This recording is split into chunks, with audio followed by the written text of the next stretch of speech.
Alors bonjour, ici Patricia Vegan. Moi je suis coach en alimentation végétale, c'est-à-dire que j'aide les gens à aller vers une alimentation végétalienne. Vous pouvez me contacter via ma page Facebook Patricia Vegan Coach.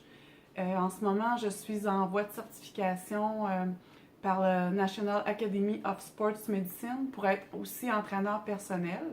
Alors j'ai rajouté des cordes à mon arc pour pouvoir mieux vous aider.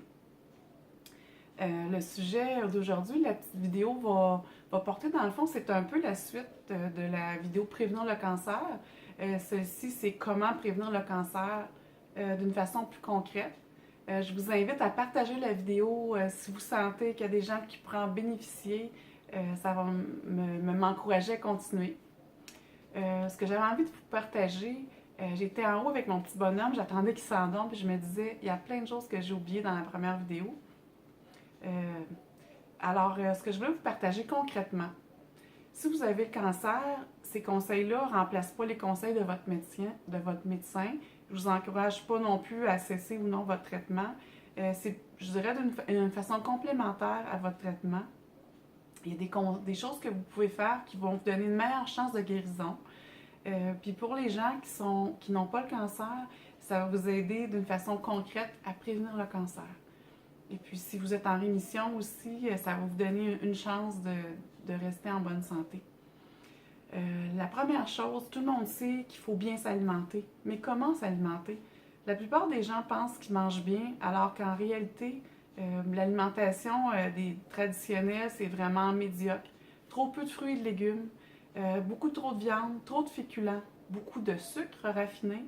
Puis c'est plate, mais c'est tous des éléments qui favorisent le développement du cancer. Je m'explique. Le corps humain est fait pour manger une grande quantité de végétaux. Il n'est pas fait pour consommer beaucoup de viande. Moi, je dirais très peu ou pas du tout. Moi, je suis moi-même végétalienne depuis plusieurs années. Puis, il y a certains, oui, la viande, ça peut avoir été bénéfique au développement de l'humanité à un certain moment, mais aujourd'hui, avec les connaissances qu'on sait, on est au courant que dans la viande, il y a certains composés qui peuvent favoriser l'émergence du cancer, puis de d'autres maladies aussi. Fait que la première étape pour vous aider, c'est de manger beaucoup de végétaux. Parmi ceux-ci, j'ai mentionné les livres tantôt du docteur Richard Béliveau, Denis Gingras, mais je vous le remontre ici. Si vous avez un livre à vous acheter, ça c'est vraiment un must. Prévenir le cancer par l'aliment. Non, prévenir le cancer, tout simplement. Il parle aussi du mode de vie. Les végétaux que vous pouvez consommer qui sont réputés anti-cancer, il y a tous les choux, que ce soit brocoli, chou de Bruxelles, chou vert, chou-fleur, qui gagnent à être consommés ou légèrement cuits à la vapeur. Les tomates, les oignons, l'ail, poireaux, tous les légumes verts foncés. Hein, j'ai oublié de nommer le chouquel qui est merveilleux.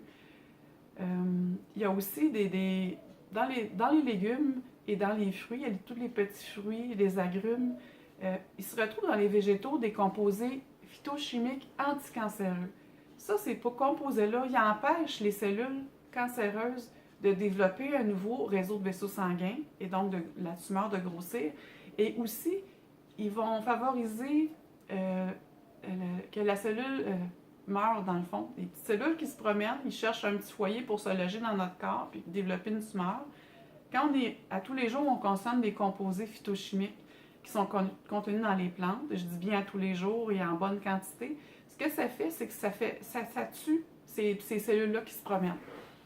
Il y a aussi le curcuma, qui est vraiment, on entend un peu parler de plus en plus, qui aide beaucoup à ce niveau-là. Si vous êtes une personne qui mange beaucoup de sucre, j'entends pas dans les sucres naturels comme les fruits et légumes, mais quand je parle de sucre, c'est les sucres raffinés.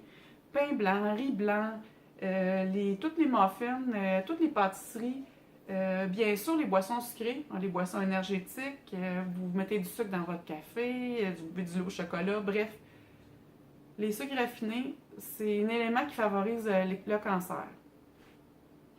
Je n'élaborerai pas là-dessus dans la vidéo, elle va déjà être assez longue comme ça, mais les sucres raffinés, c'est une des premières choses à couper.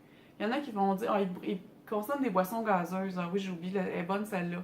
Ils prennent des boissons diète, mais l'aspartame est cancérigène.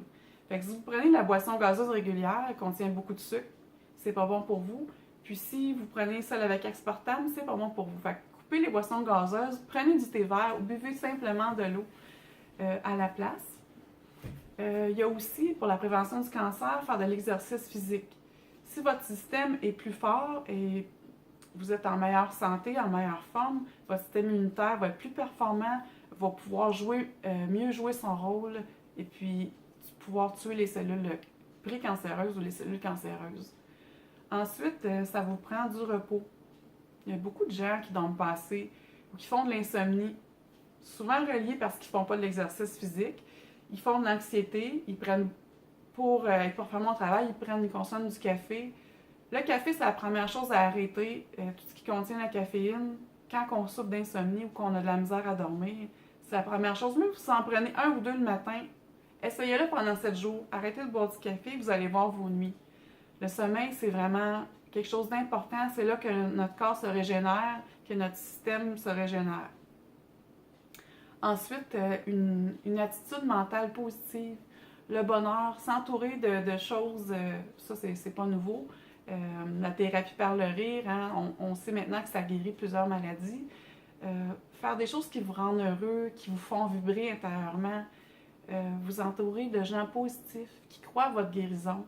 Et puis vous-même cultiver des pensées positives, vous faire des affirmations positives, c'est toutes des choses qui vont vous aider. Alors, je pense que j'ai oublié un élément important.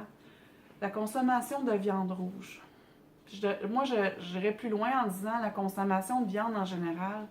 Si vous avez le cancer ou si vous voulez éviter de le développer, c'est une des choses à diminuer ou à complètement arrêter si vous êtes capable. Bien sûr, en vous documentant pour le faire d'une façon à ne pas avoir de carence. C'est vraiment une chose qui pourrait beaucoup vous aider dans votre guérison ou dans la prévention du cancer. Je parlais aussi des produits laitiers. Il y a plusieurs études qui sont sorties qui montrent que les produits laitiers favorisent certains types de cancers. Et puis, de toute façon, c'est pas quelque chose qui est bon pour votre santé.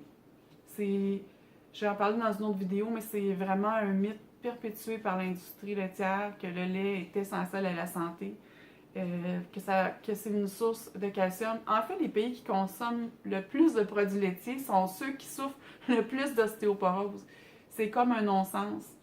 Puis de toute l'histoire de l'humanité, les êtres humains n'ont pas consommé de lait. C'est vraiment, ou très très peu, c'est vraiment depuis la Seconde Guerre mondiale que cette industrie s'est développée énormément parce qu'il y avait beaucoup de malnutrition à l'époque. Ça a aidé à augmenter le nombre de calories.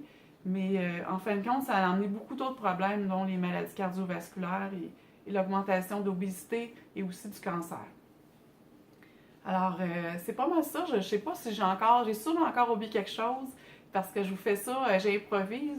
Je me suis aperçue que quand je prépare beaucoup mes vidéos, ça marche pas. Je vais répéter 20 fois puis je fais encore plus d'erreurs. Fait que j'aime ça, improviser. Puis, dans le fond, ça me permet de vous faire des nouvelles vidéos quand j'oublie. Alors, je vous remercie. Je vous invite à vous abonner à ma chaîne YouTube, Patricia Vegan, et puis à partager les vidéos si vous avez aimé. Puis mettre un petit pouce, ça serait le fun. Merci, au revoir.